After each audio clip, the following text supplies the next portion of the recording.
Hello everyone, welcome back to my channel. আশা করি তোমরা সবাই খুব ভালো আছো।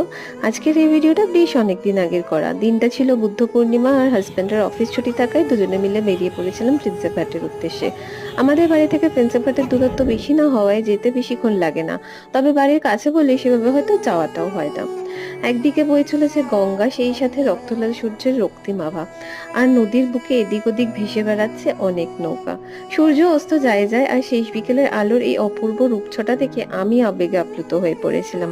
এত সুন্দর, এত অপূর্ব, যা ভাষায় প্রকাশ করার ক্ষমতা আমার তো নেই। এরই মধ্যে সন্ধে নেমে এসেছিল। বেশ কিছু ফটো আর ভিডিও তুলে রেখেছিলাম স্মৃতিস্মারক হিসাবে। আর কলকাতার প্রিন্সেপ ঘাটের ঘটি গরম বিশেষভাবে বিখ্যাত কিন্তু, আর আমার অত্যন্ত পছন্দের একটি খাবার। ঘটি গরম খেয়ে আমরা বেশ অনেকক্ষণ ঘাটে বসেছিলাম, আর ওখানকার এই পরিবেশটাকে উপভোগ করছিলাম। তারপর চলে গেছিলাম পাও ভাজি খেতে। স্ট্রিট ফুড খাওয়ার মজাটাই কিন্তু আলাদা। জানি